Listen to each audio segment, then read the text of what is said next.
A vision on made in the sky, London City. Oh bien yebesi, yoka ndenge bana bazali kozela. Émission oyo ya Africa Vision, émission ya bana ya boka. Africa Vision, tolanaka ba information ya kadiamoka. Na mosika na pembeni tozali nde koyoka yo. Na ba TV internet tozali pe kotala ye. Message na yo etambolaka bipai na bipai. Omere yembese na kozela pe na mona émission oyo ya Africa Vision. Vision émission ya bana ya mboka, ya bana Congo. Africa Vision, Africa information ya kadiamoka. Culturel, politique, éducation na musique, religion, santé, publicité, ba conseil pe na sport. Makambo nyonso elekaka se na Africa Vision. Ozwi otiki ezali ya nani ya Nzambe. Africa Vision, Vision émission ya bana ya mboka, émission de aboyenga o. Africa Vision, Golgotha information ya kadiamoka. Didier Kalou. Téléspectateurs, dans l'émission Africa Vision Beauté, Bissika Mozali. Lelo tozalina first lead na Congo ya maman Liliane. Kwa bandeko belé bazali komituna. Pa baye ba situation ya chairman Jean-Pierre Mbemba. Mais bazozwa occasion ti. Alors tout ça là qui nyonso na comité ya MLC Yuki to ya lelo kokutana no mama. Bote mama. Bote papa. Okoki koyebisa baye nyonso bazolanda programme na biso comme on peut salaka nini. Molanga Liliane Bemba, madame aussi sénateur Jean-Pierre Bemba et mère de 5 enfants. Lelo soki toye kokutana nayo eza pas to solola concernant chairman. Okoki koyebisa biso santé naye.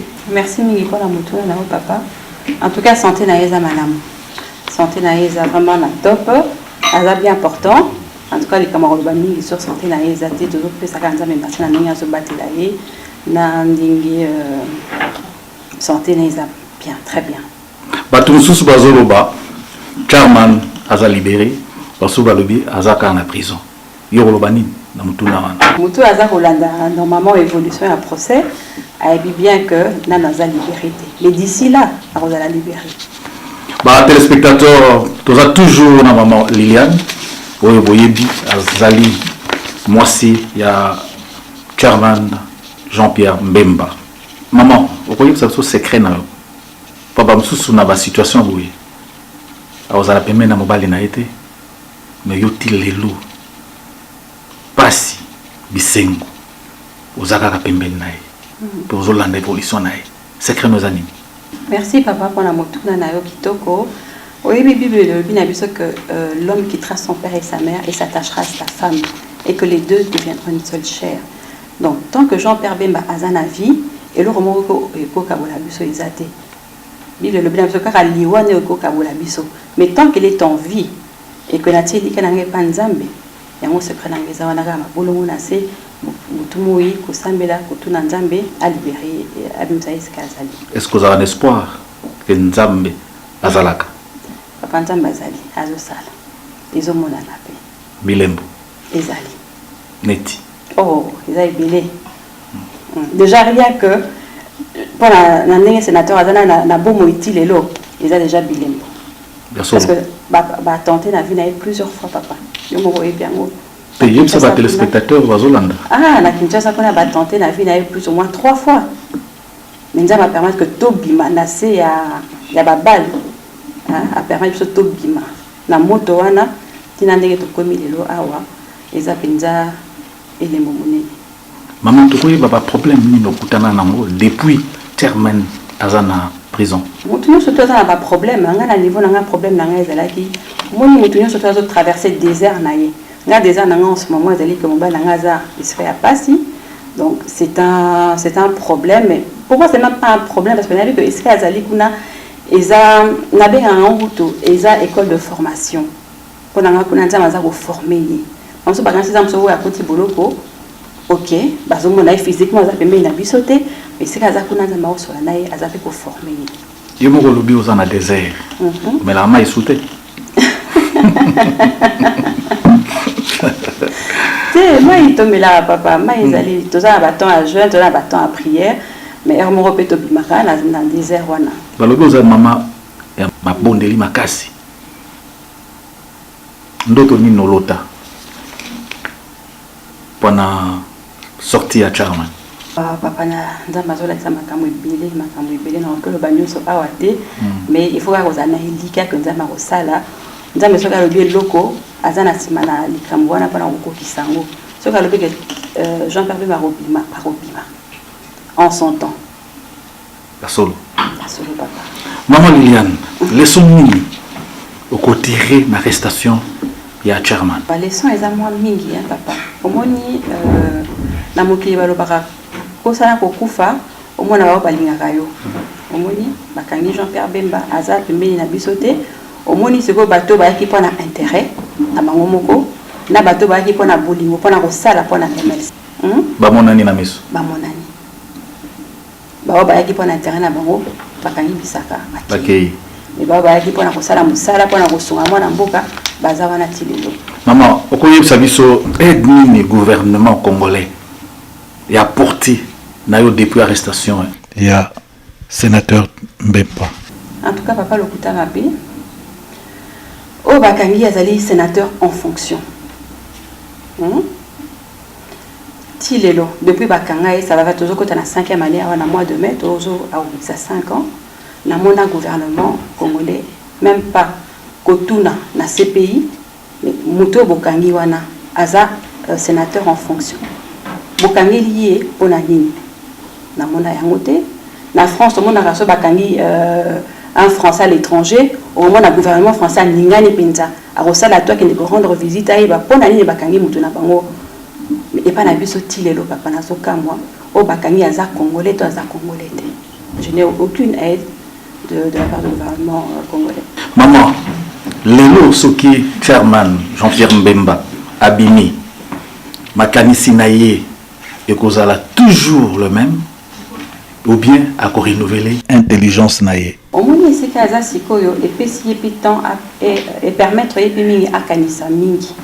Concernant la situation d'abord Yamboka, parce qu'il y a un souci Mingi pour Yamboka, c'est sûr qu'à Robimakuna, un autre homme, il sera changé. Parce que nous sommes renouvelés par l'intelligence de Dieu. Donc, à Robimakuna, un autre homme renouvelé. Rosana Makanisi Mususu pour Yamboka. Pour Yamboka et Kenilibusu, Mboka et Bonga. Parce que ceci n'a émis, il a surtout peuple a zomon la passe. Ceci n'a éwana, la zolinga, a ça là quelque chose pour nous. Mais tout solo a des mingi, ceci n'est pas nini. Mais papa, ceci est là, au moni, en tant que père de famille, déjà bana na Congo, bana pas qui n'a classe T, électricité est athée, maï est athée. Bon, déjà rien que Babylon remis ça toi na péché avant que d'autres on a des détails mususu, déjà rien que ça. Ceci n'a rien aligné bana batanga parce que bana eza avenir na biso eza ba futur cadre ya mboka na biso ce qui moi naza formé te moi nazo tanga te mboka okine biso nini donc c'est un peu ça ceci n'a rien. Maman toyebi pe MLC eza parti monene na Congo soutien nini ba membre ya MLC bazwa ko porter na yo. En tout cas na pesi merci mingi na mandeko na biso ya MLC. Bazo Salamigi, déjà soutien moral. C'est très important. Mon compte Azate, on est bazo téléphoné, bazo tout na maman bonibana, courage, tout ça na simana yo. Tout ça mon appel, batuna bande qu'on a bu sur il y a Angleterre aux délégations Bayaki. On est que balongwe mon sika, hein? On a voyé au tala, maman Liliane. En tout cas, la fille c'est merci mille pour le soutien. N'est pas longue coup dans musique qu'on a retenu la ngana bana pour fortifier en tout cas c'est ce courage mingi et MLC na on peut ça va merci na web ça va on peut balembater balemba te parce que bazala kaka na espoir. Espoir. Mokolo na biso pe eboya. Mokolo ngonge obeta. Mokolo ngonini. Ah, mokolo a sorti à Jean-Pierre Bemba. Tozane semo ndenge ni. Oh mais papa, yo moko omona kaka te. Omona le 27 juillet 2006 te. Batonera ba bima na nzela na Kinshasa. Ezaki ndenge ni. Oh, ezaki somo. Totambolaki 35 km à pied. 35 km. 35 kolongwanjili ti stade Tata Raphaël. Maman, makolo ebebaki te. Papa makoto lembaki modèle moi au sakalate. Na posono bo 35 km na ba moyo ezo. 35 na ba moyi. Donc tokomaki na stade Tata Raphaël poussière nzoto mobimba. Mais bon, tout ça pour na bolingo mboka na biso yango nde tosalaki ndenge wana. Après kotambola wana, eloni ne kote ko na motema. Na ndenge kotambola na bato ebele, peuple ebele bazolanda bino. Namonaki bolingo ya peuple envers mwana mboka. Bolingo penza peuple abimaki na nzela pona koya ko yamba. Un des leurs autaki ko la tournée na ba région nyonso, na ba province nyonso ya Congo et ko comme na vient na Kinshasa ko mona batone ba bimaki wana une marée de personnes. On se disait mais oh izaka nza mena simi bango. C'était donc ezali penza ezo kamwisa biso ko mona batone ba bimaki na nzela papa ezaki somo. Opesi mbwambo abui. Ah, moi pas bien là. Parce qu'on va pas dire quoi, moi. Ah, papa ezaki grave, c'est ça. Bah, téléspectateurs, on a toujours on a maman Liliane Bemba, moi c'est à Charman, il y a MLC. Maman, différence nini allée entre MLC avant arrestation, il y a Charman, après arrestation Charman. Bon, dès que nous avons koloba papa, bah oh bah qui prend intérêt na bango hein, tomoni bango,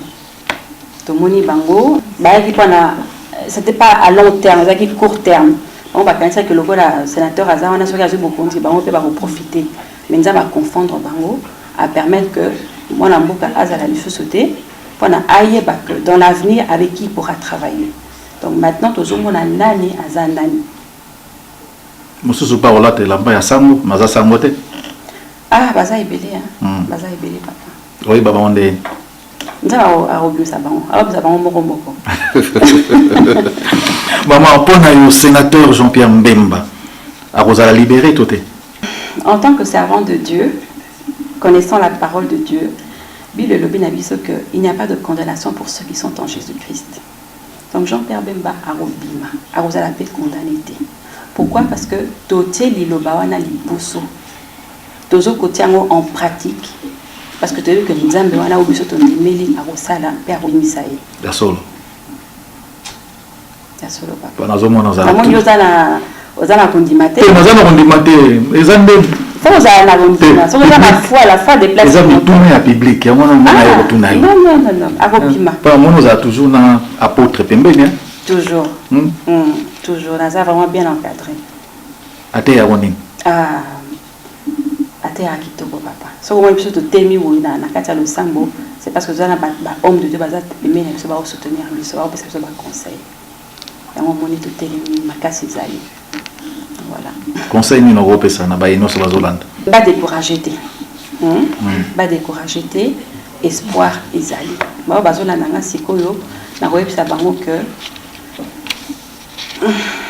espoir ezali. En tout cas pas les mbaki. C'est vrai que de passer par un moment très difficile. Ils allaient en la famille, ils allaient même dans le MLC, de passer par un moment très difficile. To moni nani azanani, mais les lots to moni to comme kobima tout doucement na tunnel. To bandi moi lui moi tunnel bandi ko monana. Les bosso zali mo lili to zo e bati to zo kendi wa parce que to kobima un jour na tunnel oyo. Mais là tout doucement to bandi ko mona mo ke mwinda ezo ya liboso na biso. Balobi mwinda ezo ya liboso na biso. Bo fungola miso. Maman, koki koyebisa biso les 5 qualités ya Charman. 5 qualités. D'abord, c'est un homme. C'est un homme droit, aligné droiture, un homme d'ordre. Il y a et le Congo, je pense que le Congo a besoin de ce genre de personnes qu'on a voulu ordre. Parce qu'il y a des ordres, ils allaient à Zoya Kobungi Sango. À zapper un bon père de famille, un bon mari,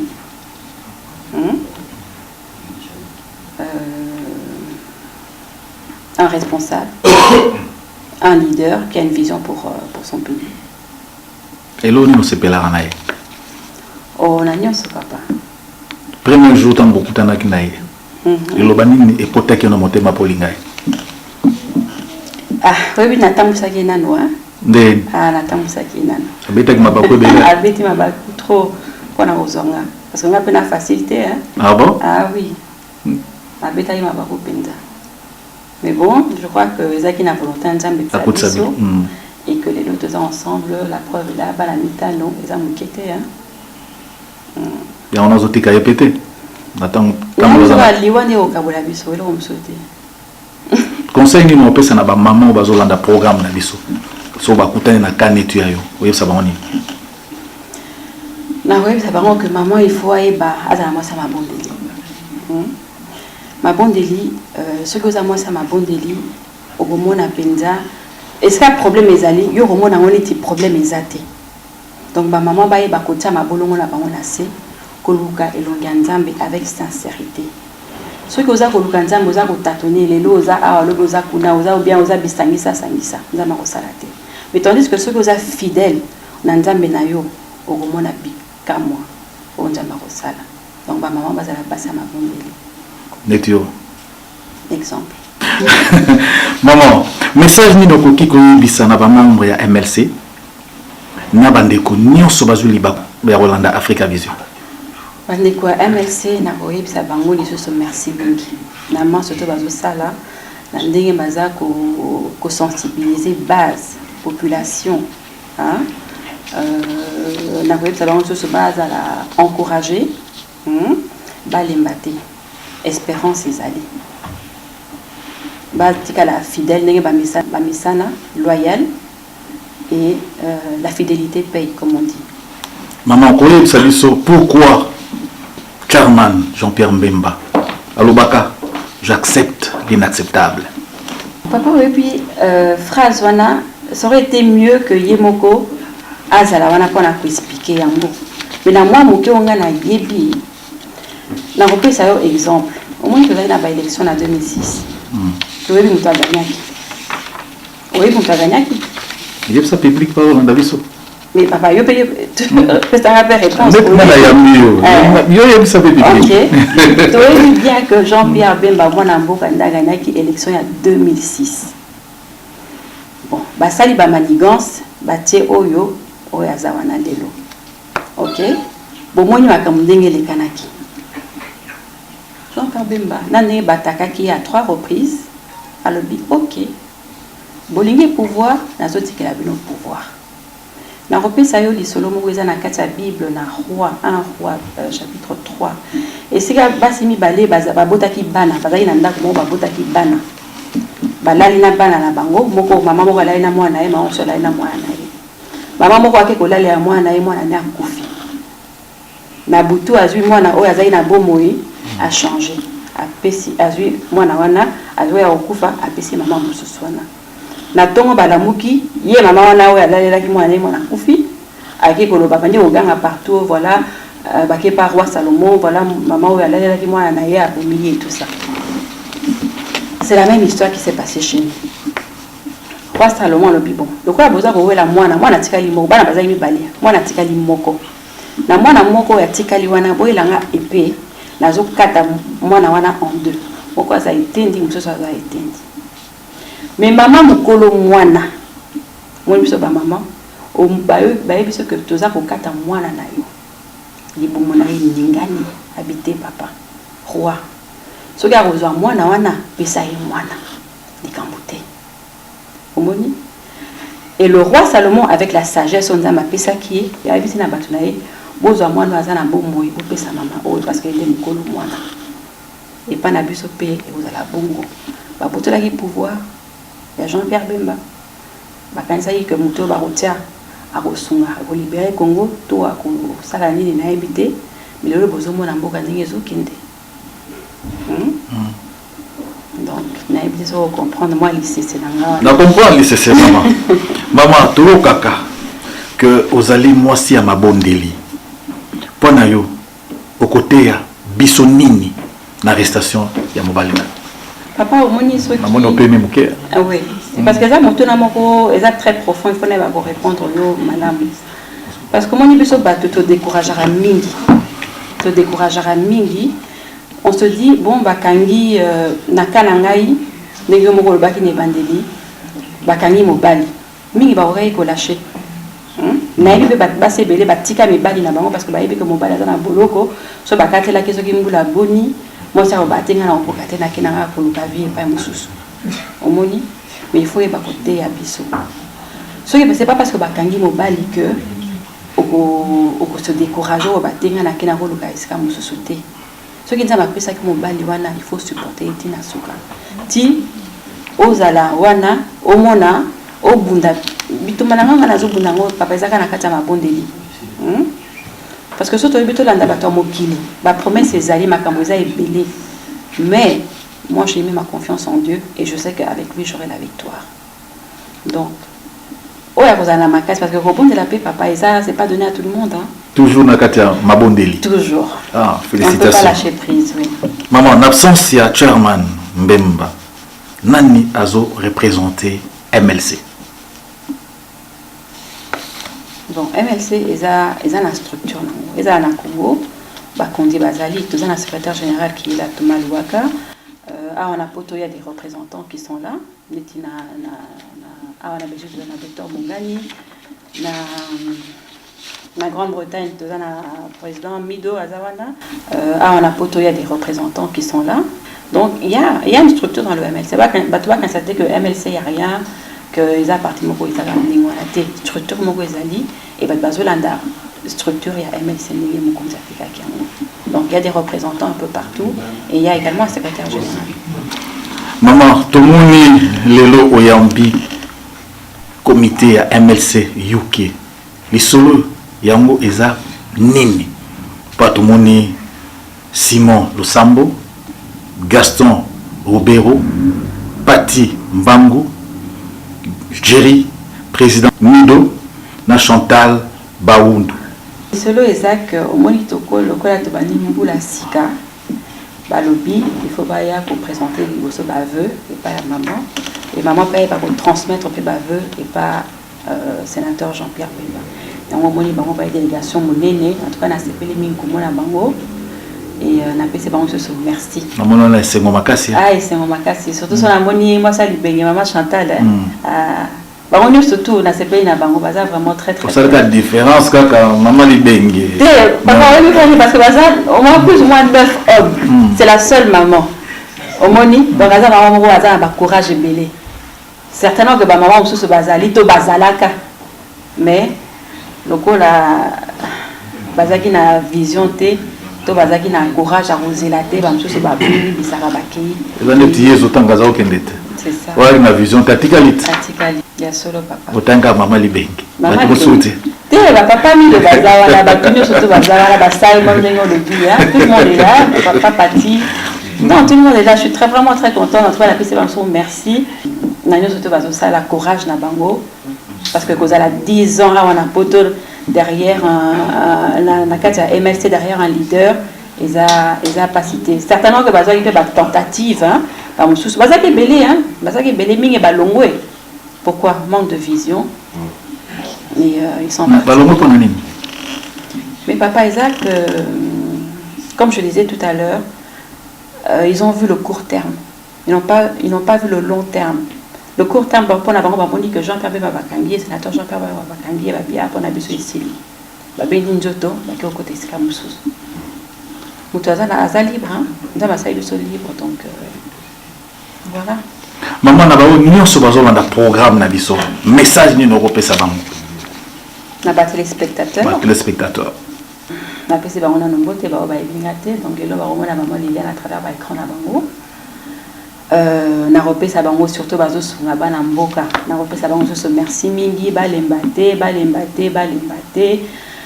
espoir ezali mona mboka ko bima tozo mona justice ni procès évolution procès ndenge ezokende en tout cas d'ici là toza la surprise biso nyonso et to ko sepela mingi okobakisa nini oyo ngana tumiote nakobakisa que nazokanisa bandeko na biso baza na est bamama oyo baza na est ya Congo baza koviole butumoi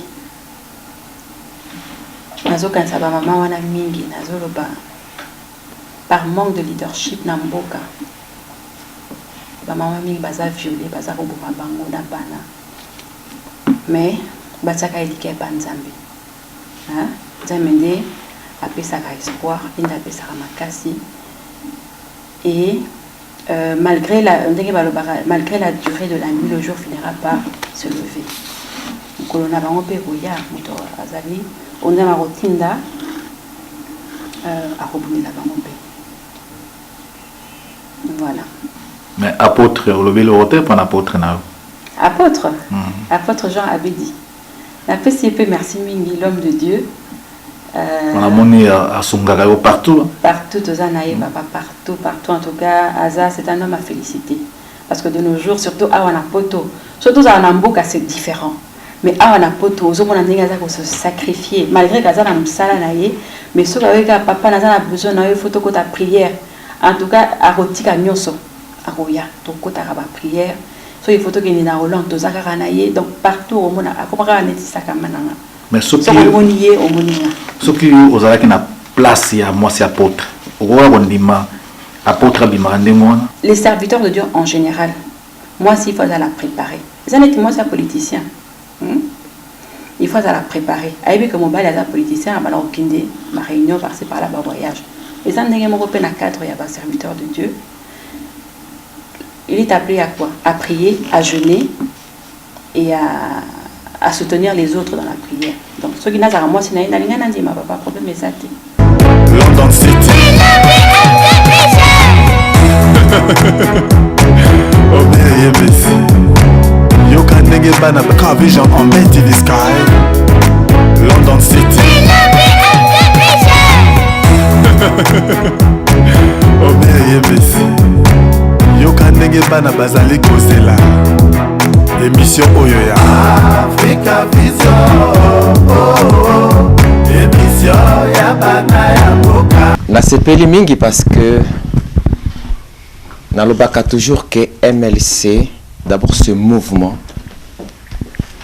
de libération du Congo. MLC, c'est l'œuvre de Dieu. Lorsqu'on parle d'un mouvement, c'est-à-dire c'est le mouvement du Saint-Esprit. Et le mot liberté, c'est dans la Bible que lui-même, Jésus a dit libérer les captifs.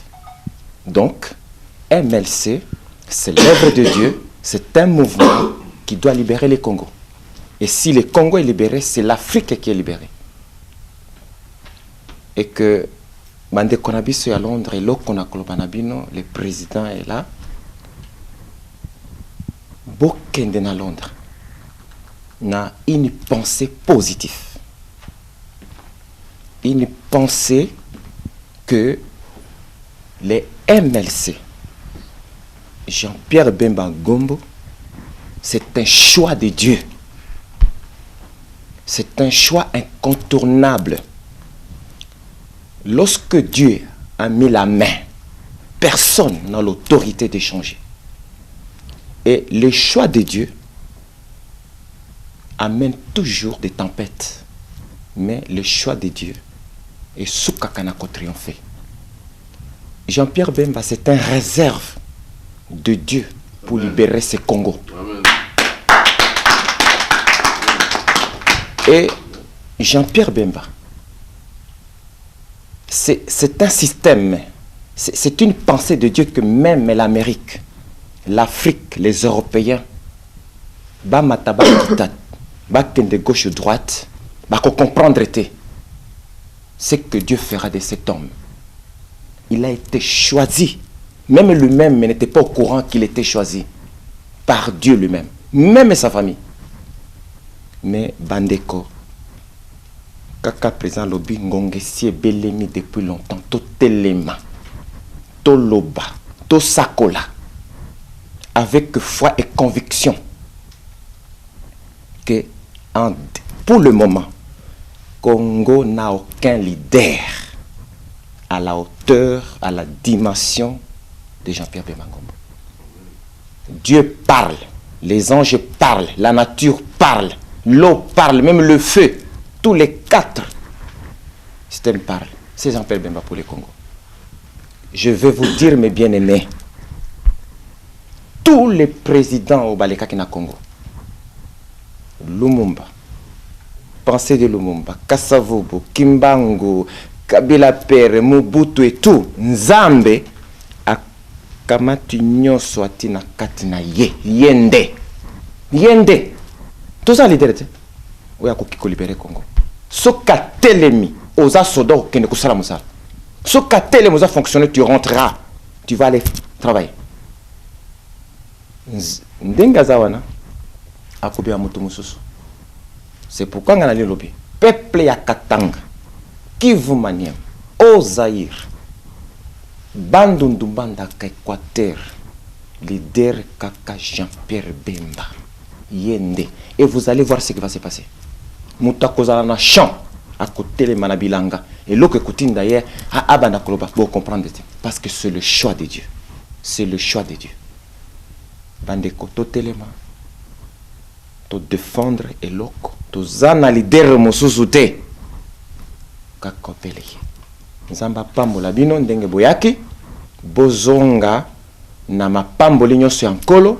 Bozonga tozakana vision kakobele kaka moko yango wana. Ngana mosali nzambe eloko kaka tozako ndako ezali sanctuaire de Dieu ezali chambre haute. On prie 24/24. Dieu par kaka ndenge mama oti koloba, mama protocole nzamba lobi akomisiko koloba polele na batu nyonso. Yende azobima.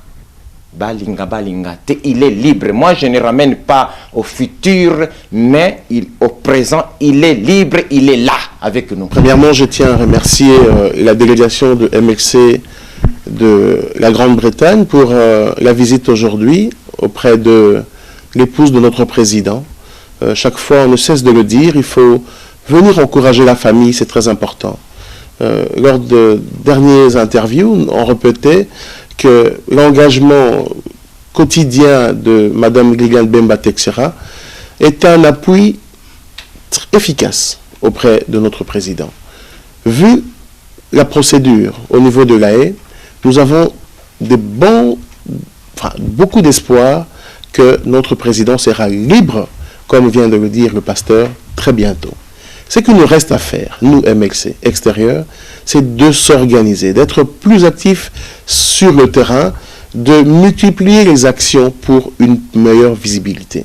Voilà ce que moi je pense être le leitmotiv actuel du MXC extérieur, le message que j'aimerais qu'il passe au niveau de la Grande-Bretagne, c'est que nous devons être visibles, visibilité en termes envers des nationaux et visibilité envers les responsables politiques du pays d'accueil. Il est important de faire des rencontres comme vous le faites déjà avec des députés, avec les affaires étrangères, avec plusieurs autorités du pays d'accueil pour qu'ils soient sensibilisés de un sur la problématique du procès qui est une parodie de justice et de deux que, comme a été dit, le seul leader, en tout cas que le peuple congolais attend, c'est bien Jean-Pierre Bemba. Mais Jean-Pierre Bemba, c'est un travail d'équipe. Jean-Pierre Bemba, c'est finalement nous-mêmes aussi. Parce que nous travaillons pour qu'on puisse continuer à croire en lui, que ses idées, comme ça a été dit par le représentant Mido, ses idées au travers le livre qu'il a écrit, au travers les publications, au travers notre travail quotidien, que ces idées soient connues de tous et que demain, lorsqu'on aura la charge de l'État, nous puissions appliquer cela pour le bien du peuple congolais.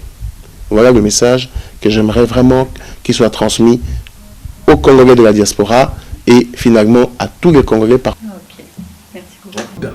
Bah, téléspectateurs, na banzi bolandi maman Liliane à répondre na mituna oyo. Bombesana ko mituna. Qui bozana mituna kotuna bobenga na numéro bozali komona soit bokomela biso na email oyo. Domina souka émission, maman te remercie na ndingi au CPLA qui peut kopesa biso autorisation to komati na résidence na yo. Merci à mingi. Ndingo logoza maman ya mabondeli. En tout cas nzambe akosala. Amen. Na système osimbi fois na ngasi na système kabina boyebi ozozui otiki keba eza nani yanzambe Africa Vision en Betty the Sky, London City. Obeye Messi, yoka ndenge bana bazali kozela émission oyo ya Africa Vision, émission ya bana ya mboka. Africa Vision, tolandaka ba information ya katia mboka. Na mosika na pembeni tozali nde koyoka yo, na ba TV internet tozali pe kotala ye. Message na yo etambolaka bipai na bipai. Omere yembese nakozela pe na mona émission oyo ya Africa Vision, émission ya bana ya mboka, ya bana Congo.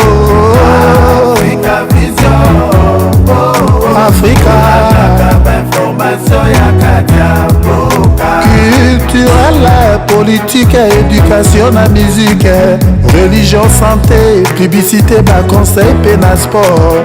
Makambo nyonso elekaka se na Africa Vision. Ozwi otiki ezali ya nani ya